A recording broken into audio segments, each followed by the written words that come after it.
કેમ છો મિત્રો? જય યોગેશ્વર, જય સ્વામિનારાયણ, જય શ્રી કૃષ્ણ. હું છું શિલ્પા.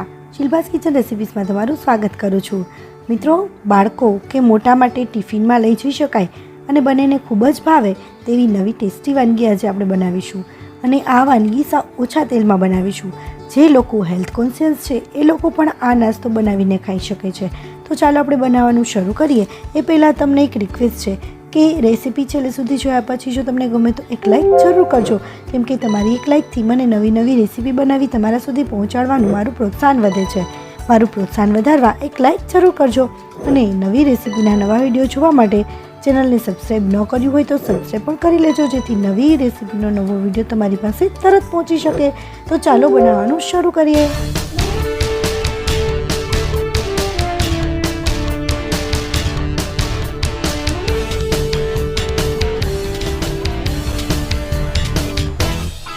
મિત્રો, સૌથી પહેલાં આપણે એક પેનમાં ઘી લઈશું.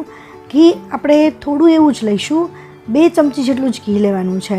ગરમ ઘી હોય તમારે તો 2.5 ચમચી જેટલું ઘી થાય છે, એટલે થોડું એવું જ ઘી નાખીશું, આપણે વધારે ઘી નહીં નાખીએ.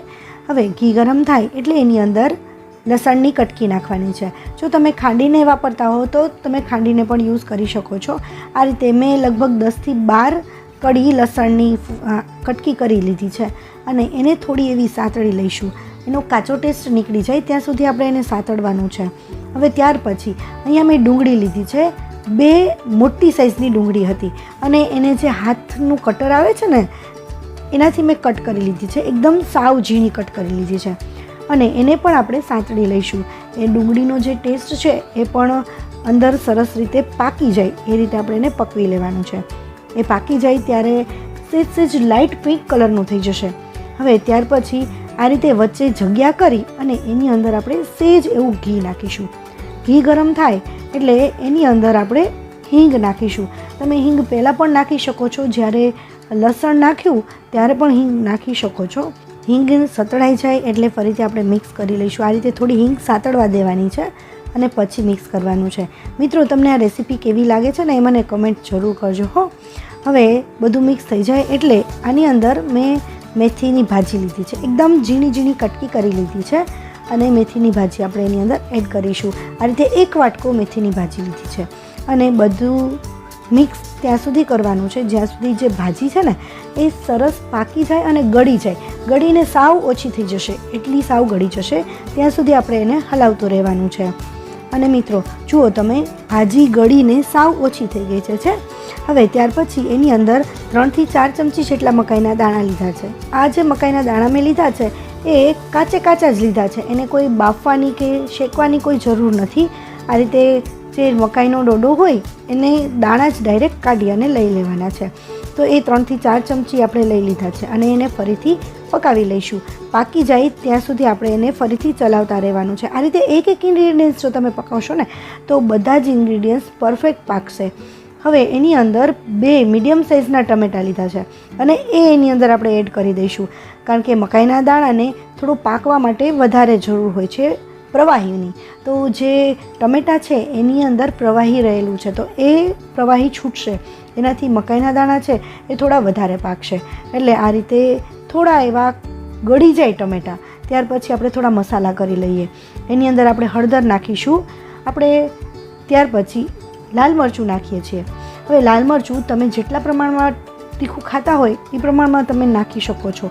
ધાણા જીરું નાખીશું અને મીઠું નાખીશું. મીઠાનું પ્રમાણ પણ અત્યારે થોડું વધારે નાખીશું. હજી આગળ ઇન્ગ્રીડિયન્ટ્સ ઉમેરવાના બાકી છે એટલે એના પ્રમાણમાં જ મેં અત્યારે મીઠું અને બધા મસાલા એડ કર્યા છે. બધા મસાલા મિક્સ થઈ જાય અને ટમેટાં સાવ ગળી જાય ને ત્યાં સુધી આપણે આને પાકાવવાનું છે. ત્યાર પછી એની અંદર આપણે પાણી નાખીશું. જે વાટકી મેં લીધી છે નાની વાટકી, એ વાટકી 2.5 વાટકી જેટલું પાણી નાખીશું આપણે.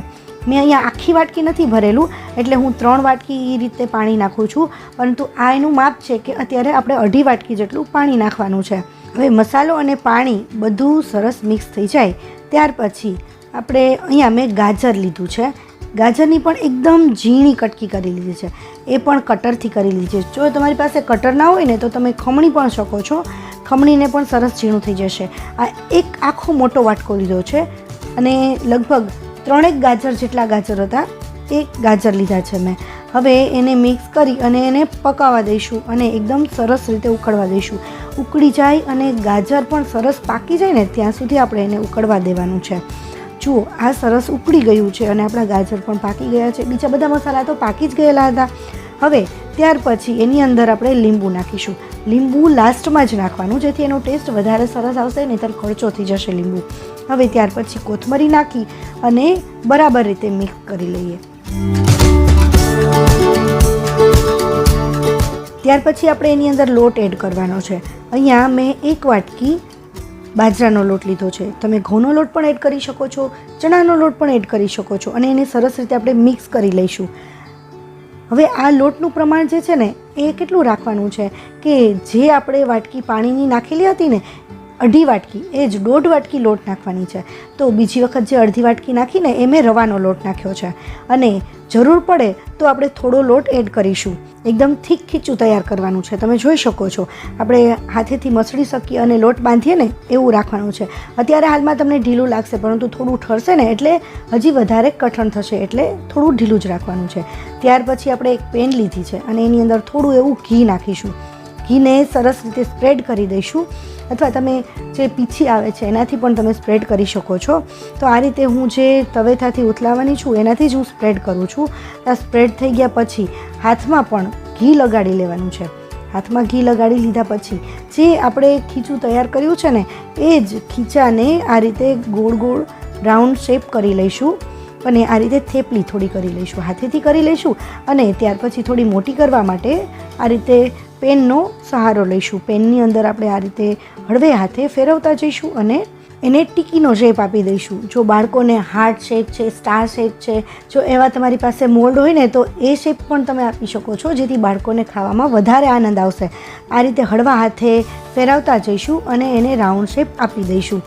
અને હાથેથી પણ તમે એ રીતે ટીપી શકો છો. જો હું તમને બતાવી દઉં, આ રીતે હાથેથી પણ આપણે કરી લઈએ. આ ટીકીને આપણે થોડી એવી જાડી જ રાખીશું. કેટલી જાડી રાખીશું ને એ પણ હું તમને બતાવી દઉં. સાવ પતલી પણ નહીં અને બહુ વધારે જાડી પણ નથી રાખવાની, નહીંતર એ પાકવામાં અંદરથી કાચી રહી જશે. જુઓ છે, થોડી એવી જાડી રાખવાની છે અને આ રીતે હાથેથી કરી અને તમે કરી શકો છો. ત્યાર પછી એને ફરીથી થોડું એવું ઘી નાખીશું અને ઘી નાખી અને તેલ પણ તમે નાખી શકો છો. જો તમે તેલમાં ફાવતું હોય તો તમે ઘીને અવોઇડ કરી શકો છો. હવે એને ઘી નીચે સરસ રીતે સ્પ્રેડ થઈ જાય એ રીતે આ રીતે થોડું હલાવી લઈશું અને થોડું પાકી જાય, મીડિયમ ફ્લેમ ઉપર પકાવવાનું છે. પાકી જાય એટલે એને આપણે થોડું ફેરવી લઈશું. બંને બાજુ આપણે સરસ રીતે પકવી લેવાનું છે. આપણે હજી અહીંયા બીજી રીત પણ જોઈશું, તે પણ બનાવવામાં ખૂબ જ સરળ છે. આ જ ખીચામાંથી આપણે બીજી રીત પણ બનાવીશું, એ પણ બાળકોને અને મોટાઓને ખૂબ જ ભાવશે. તો એ જોતા રહેજો કે બીજી કઈ રીતે આને બનાવી શકાય છે. હવે બીજી સાઈડ પકાવવા માટે પણ ઘી અથવા થોડું એવું તેલ નાખીશું અને બંને બાજુ ગોલ્ડન જેવો કલર થઈ જાય, ગોલ્ડન બ્રાઉન કલર, ત્યાં સુધી આપણે એને પકવી લઈશું. આ રીતે ઘી નાખી કે તેલ નાખી અને નીચે ઘી સરસ રીતે ચોપડાઈ જાય, સ્પ્રેડ થઈ જાય એવી રીતે આપણે એને ફેરવશું અને 2 મિનિટ જેવું થશે ને, 1.5 થી 2 મિનિટ જેવું, ત્યાં આ જે આપણી ટિક્કી છે ને એ તૈયાર થઈ જશે. ડિપેન્ડ છે કે તમારો ગેસ કેટલો ફૂલ કે તમે કેટલો સ્લો રાખો છો. બહુ ફૂલ રાખશો તો બળી જવાની શક્યતા છે, એટલે બહુ ફૂલ નહીં રાખવાનો. જુઓ તમે, આ આપણી જે ટિક્કી છે એકદમ સરસ ગોલ્ડન બ્રાઉન કલરની થઈ ગઈ છે અને પાકી ગઈ છે સરસ. તો હવે એને કાઢી લઈશું. હવે બીજી રીત જોઈ લઈએ. તો એમાં આપણે તેલ નાખીશું. 2 ચમચી જેટલું તેલ નાખીએ અને તેલ ગરમ થાય ત્યાર પછી આપણે એની અંદર વઘાર કરવાનો છે. વઘાર માટે થોડી રાઈ લઈશું, એની અંદર થોડું એવું જીરું નાખીશું અને થોડી એવી હિંગ નાખીશું. તમે કેટલું બનાવો છો ને એના પ્રમાણમાં બધા ઇન્ગ્રીડિયન્ટ્સ નાખવાના રહેશે. અને ચમચીથી 1.5 ચમચી જેટલા તલ નાખીશું. તલ ફૂટવા લાગશે એટલે એનું તમારે ધ્યાન રાખવાનું છે.